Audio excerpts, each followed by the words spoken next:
Hello friends, Radhe Radhe. Friends, आज की इस वीडियो में मैं आप सभी के साथ शेयर करने वाली हूँ मोहिनी एकादशी की बहुत ही सरल पूजा विधि।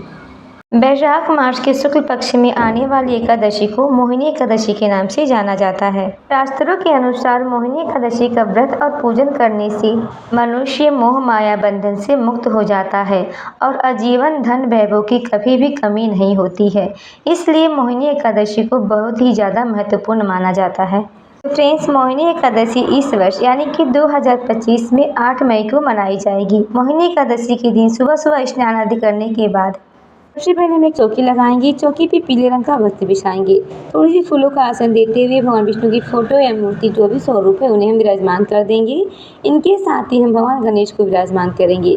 देखिए, एकादशी की पूजा आप अपने घर के मंदिर में भी कर सकते हैं या फिर अलग से चौकी लगाकर भी पूजा कर सकते हैं। तो मैंने यहाँ पर भगवान गणेश को विराजमान कर दिया है। इसके बाद आप अगर लड्डू गोपाल जी की सेवा करते हैं तो आप पूजा में लड्डू गोपाल जी को जरूर से विराजमान करें। तो मैंने यहाँ पर एक पात्र ले लिया है। जिस पात्र में हम लड्डू गोपाल जी को रोजाना स्नान कराते हैं वो पात्र ले लेंगे। उसमें थोड़ी सी फूलों का आसन दे करके हम लड्डू गोपाल जी को स्नान कराएंगे। तो देखिए, एकादशी के दिन आप लड्डू गोपाल जी को पंचामृत से स्नान करा सकते हैं, गाय के कच्चे दूध से स्नान करा सकते हैं। तो पहले हम शुद्ध जल से लड्डू गोपाल जी को स्नान कराएंगे। इसके बाद हम लड्डू गोपाल जी को गाय के कच्चे दूध से स्नान कराएंगे। हमारे लड्डू गोपाल जी भगवान विष्णु का ही बाल स्वरूप है और एकादशी का दिन भगवान विष्णु को समर्पित होता है। इसलिए एकादशी के दिन लड्डू गोपाल जी को विशेष सेवा दी जाती है। तो मैंने यहाँ पर लड्डू गोपाल जी को दूध से स्नान करा दिया है। इसके बाद फिर से हम शुद्ध जल से लड्डू गोपाल जी को स्नान कराएंगे। स्नान कराने के बाद हम लड्डू गोपाल जी का अंग पोषण कर लेंगे और ये जो जल है हमें इधर उधर नहीं फेंकना है। इस जल को आप चाय कॉफ़ी में यूज कर सकते हैं। इसके बाद हम लड्डू गोपाल जी का अंग पोषण कर लेंगे और उनका सुंदर सा श्रृंगार करेंगे। और हो सके तो आप लड्डू गोपाल जी को एकादशी के दिन पीले रंग का वस्त्र पहनाए। तो देखिए, हमारे लड्डू गोपाल जी आ चुके हैं। अब हम लड्डू गोपाल जी को विराजमान कर देंगे।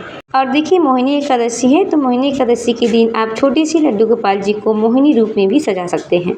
इसके बाद हम दीपक जलाएंगे। तो दीपक आप तिल के तेल का जला सकते हैं या फिर घी का भी दीपक जला सकते हैं। दीपक जलाने के बाद जल से छींटे लगाते हुए सभी को भाव रूप में स्नान करा देंगे। हमारे लड्डू गोपाल जी स्नान करके वस्त्र धारण करके विराजमान हो गए हैं। मैंने यहाँ पर सभी को स्नान करा दिया है। स्नान कराने के बाद हम भगवान गणेश की पूजा करेंगे। भगवान गणेश को वस्त्र के रूप में हम कलावा समर्पित करेंगे, जनेऊ समर्पित करेंगे। भगवान गणेश को हम रोली और चंदन से तिलक करेंगे। तिलक के ऊपर हम तिल समर्पित करेंगे। इसके बाद हम भगवान गणेश को लाल फूल और दुर्वा समर्पित कर देंगे। अब हम भगवान विष्णु की पूजा करेंगे। भगवान विष्णु को वस्त्र के रूप में हम कलावा समर्पित करेंगे।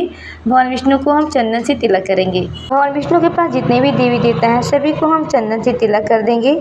साथ में हम लड्डू गोपाल जी को भी चंदन से तिलक करेंगे और दीपक की भी पूजा कर लेंगे। इसके बाद हम तिलक पर तिल समर्पित करेंगे। एकादशी के दिन पूजा में तिल का ही प्रयोग किया जाता है। तो मैंने सभी को तिल समर्पित कर दिया है।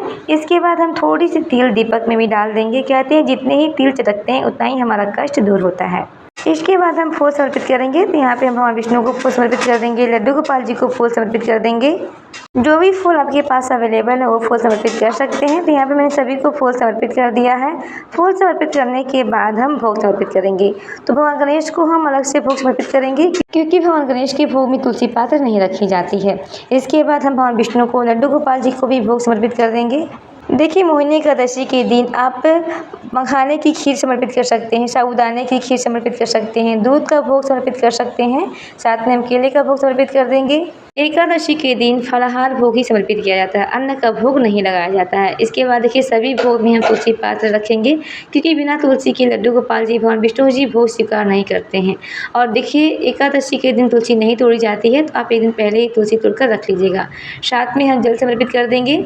इसके बाद हम दक्षिणा समर्पित करेंगे। दक्षिणा हमारी पूजा में रही कमियों को पूरी करती है। तो अपने सामर्थ्य के अनुसार आप दक्षिणा समर्पित कर दीजिएगा। इसके बाद हम धूप दीप दिखाएंगे। धूप दीप दिखाने के बाद हम मोहिनी एकादशी की व्रत कथा सुनेंगे। व्रत कथा सुनने के लिए मैंने यहाँ पर एक लोटा जल ले लिया है। अपने सीधे हाथ में तिल और फूल लेकर के मोहिनी एकादशी की व्रत कथा सुनेंगे।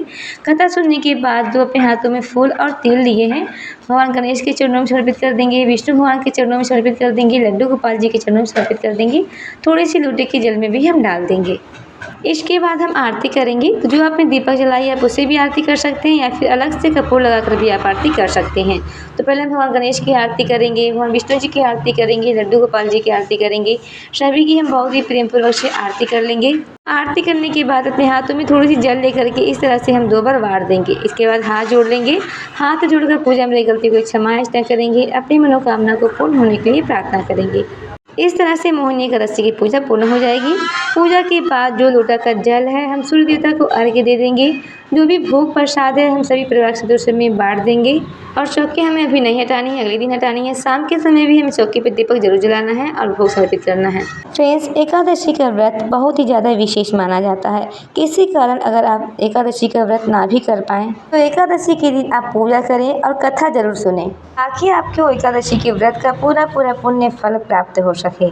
तो फ्रेंड्स, ये थी मोहिनी एकादशी की बहुत ही सरल पूजा विधि। अगर आज की वीडियो आपको पसंद आई हो तो प्लीज़ वीडियो को लाइक कर दीजिएगा। वीडियो पे नए हैं तो चैनल को सब्सक्राइब कीजिएगा। मिलते हैं एक और नई वीडियो के साथ, तब तक के लिए राधे राधे।